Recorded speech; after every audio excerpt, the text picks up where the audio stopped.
So before I was a physician in training, a medical student or a resident, I really didn't have a clue how much pharmacists did in our healthcare system, how they worked as part of our team to help patients. And here at Sdsu, we have a program that are training all of our region's up-and-coming pharmacists. So tell us, what do pharmacists do in healthcare that probably the average person or patient doesn't see when they're interacting with our healthcare system? Oftentimes, everyone recognizes their pharmacist at the corner drugstore, right? So whether you're going to a local mom and pop type of pharmacy or one of the chain pharmacies, that person or that enterprise is the most accessible healthcare practitioner really in the entire healthcare system. They're open oftentimes, early in the morning, late into the evening. Some are even open 24 hours. And that's really just one piece of pharmacy. Certainly they're there to help with filling prescriptions and answering questions, giving immunizations. But really wherever there's medicine involved, there's typically a pharmacist involved as well. And so we have pharmacists in health clinics, so whether that's locally at physician clinics like here in Brookings at Avera and other places, but then also within health systems, hospitals, rounding with physicians, answering questions that nurses and providers have and things like that. And then certainly within all your specialty areas as well, all the way from infectious disease to transplant and things like that. I can count many times when a pharmacist has saved me either extra work when they already had the expertise or really saved us from mistakes. They're really important for the quality of what we do in patient care in a lot of settings. The hospital, you're definitely probably having a pharmacist oversee a lot of things that go on with medication orders there. Yeah. Right. So an essential part of the team, but you're right, probably retail pharmacists are where our patients actually see them face to face the most. What would you say is the special expertise of pharmacists? What do pharmacists bring? What skills and knowledge can patients get from those people? Yeah, so pharmacists are really designed to be the medication experts. And you think about a physician or a PA or a nurse practitioner, their expertise is in diagnostics, trying to figure out what the issue, either acute or chronic, might be. And so pharmacists, I think, can really help manage some of the chronic disease states, especially within the medications involved in treating things like diabetes or high blood pressure, if somebody's on a blood thinner, things like that. And so working in conjunction with the patient and the provider to make sure that the therapy or the medication that's being used is being used appropriately, that dosages don't need to be adjusted, that there's no potential for interactions and things like that.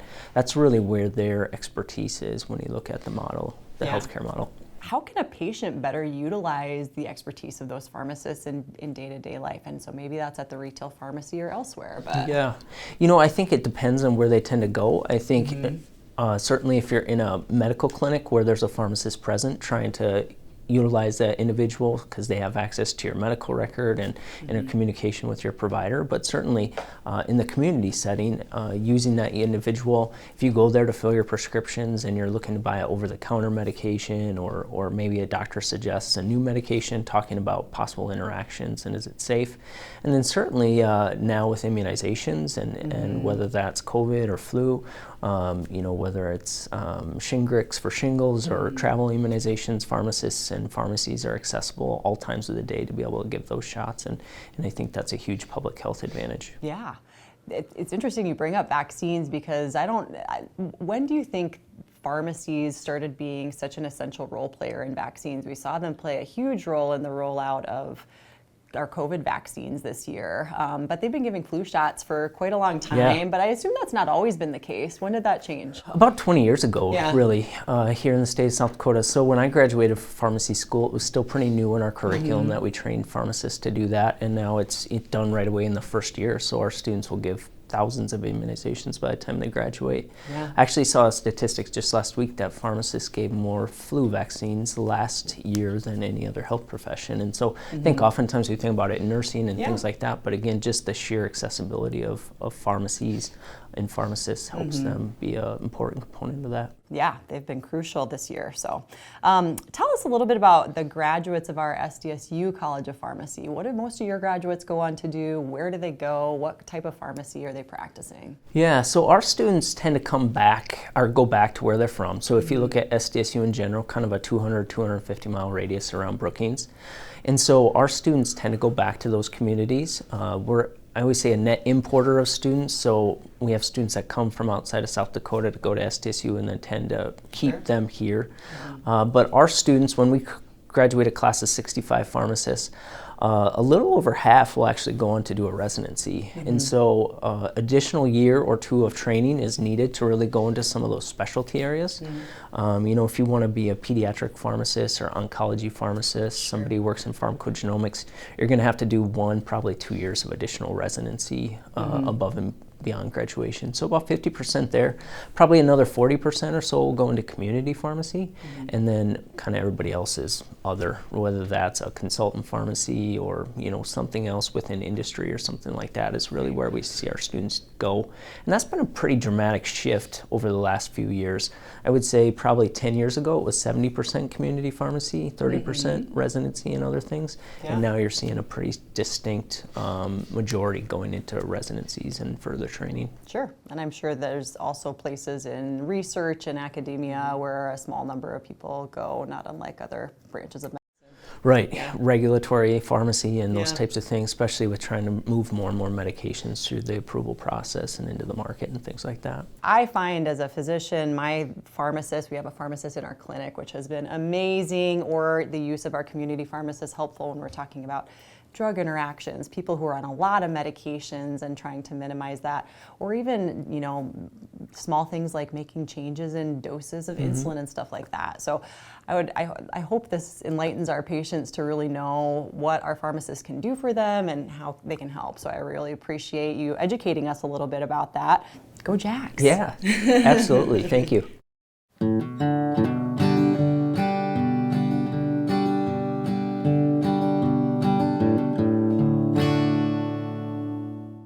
All right, I've got our expert pharmacist here, Dean Dan Hansen of the Sdsu College of Pharmacy, and I want to pick your brain on a topic that I spend a ton of time thinking about and talking about with my patients, which is over-the-counter medications. So just because some of these medications are over-the-counter does not make them 100% safe for everybody, and they definitely have the potential for harm. We see it often. So I'd like to just run through some commonly used medications. Let's talk about what they're used for, who should be cautious with them, and what kind of problems they can cause, all right? Let's go. Let's start with aspirin. Yeah. Tell us about aspirin. So aspirin is an older medication. Yeah. I always joke that it'd be interesting to see aspirin go through the drug approval process today, because I don't know that it would necessarily fly through. And so you think about aspirin, common pain reliever. It's used, you know, widely and often and for that purpose. But we've also seen over the years it used in cardiovascular to decrease cardiovascular risk, which there's been some recent reports on maybe we shouldn't be suggesting that at the rate in which we have been historically. And you also see some studies that show that it may decrease the chances of colon cancer. And so there's more research being done around there, whether daily exposure or daily intake or regular intake might decrease colon cancer. Biggest thing with aspirin in the general population is obviously it increases bleeding, which is why it's nice to use as a cardiovascular medication. But it also has high risk for GI upset, like ulcers and things like that. And then it should never be used in children. Increased risk of Reye syndrome. So really anyone under the age of 18 shouldn't be using aspirin over the counter without approval from a physician. Yeah, I think there was a point in time where across the board, a lot of physicians were telling all their adult patients to take a baby aspirin every day, and we're definitely rethinking of that. So worth talking to your healthcare provider about that. And it always is a balance of risk and reward, right? You know, every medication has a risk of side effects and harmful events and things like that, but are the benefits outweigh those risks, and that's where the discussion needs to take place. Okay, how about non-steroidal anti-inflammatories or NSAIDs? So this would be like ibuprofen, Advil, Motrin, or naproxen or Aleve. Tell us about good things and downfalls of these meds. Pretty safe class of medications overall. I think, you know, things you have to be obviously used for things like fever, pain, inflammation, that type of stuff. As the name suggests, anti-inflammatory. So anytime there's inflammation present, it's a good medication to choose. Over the counter, doses are a little bit lower. Obviously, some of those prescriptions are available by prescription at higher doses and things like that. Same thing, GI upset, chances of ulcers and things like that. Also, you have to be careful from a long-term aspect. Using those medications not only increases the chance of ulcers, but if you use them for headaches and then use it regularly for say 7 to 10 days and then bounce off, you can get rebound headaches and things like that as well. And so just watching how long you use it, how often you use it, and making sure that if it's a long-term use, again, you're following up with the provider or physician to talk about other options. Yeah, I also caution my patients with kidney disease or cardiovascular disease that some of those patients probably should stay away from these types of meds. How about acetaminophen or Tylenol? Different class. Yeah, that's a big one. Tylenol's great for pain, for fever. Like ibuprofen and the NSAIDs that we talked about, commonly used in children and infants. And so I'd also talk about dosing and making sure you're getting proper dosing and some of those types of things. But the other thing with Tylenol that you have to worry about, one is overall dosage and making sure that you're not taking too much Tylenol. Tylenol tends to be in a lot of other products, whether that's cough and cold products or things like that. And so making sure that you're not getting an overdose of Tylenol. And the biggest side effects with Tylenol is probably liver toxicity, which again is why it's important to make sure that if you look at over-the-counter recommendations, 3 grams or less when you look at your total daily dosage. But really, overall, again, I would say a relatively safe medication if used properly. Yeah, as long as you're not overdosing, really safe. And don't take with alcohol. Yeah. Let's hit one more. I think we've got time. My personal least favorite, maybe over-the-counter medicine, diphenhydramine or Benadryl. Tell us about that. So Benadryl. Why as someone who takes care of older people, hate diphenhydramine? So Beer's criteria, right? So Benadryl is a very effective antihistamine. It's an old antihistamine, so class 1 antihistamine, which means that it's prone to cause drowsiness, dizziness, and also cause urinary problems. And so when you think about elderly population, dizziness can lead to increase of falls, and certainly there's often issues with urinary issues, and so it can make those worse. I think if someone's looking for an antihistamine, it's nice if it's maybe an allergic reaction or bug bites and looking to help sleep and prevent itching and stuff at night, but in the right population. In children, it can actually cause the opposite of drowsiness and cause some hyperactivity and things like that. So it's always good to monitor that. But in general, I would say class 2 antihistamines tend to be a better choice. Things like loratadine or Claritin and things like that. Yeah, just lots of side effects with diphenhydramine. You find it in a lot of sleep products, which I think patients take these over-the-counter sleep products and they can have lots of side effects. So and anti-nausea, motion sickness medications and things too. Good. Well, thank you, Dan, for helping us learn a little bit more about these commonly used medications. We appreciate that, and we appreciate our pharmacists. Yeah. Another great reason to talk to your pharmacist before you're buying over-the-counter medications. Absolutely. Yeah, drug interactions.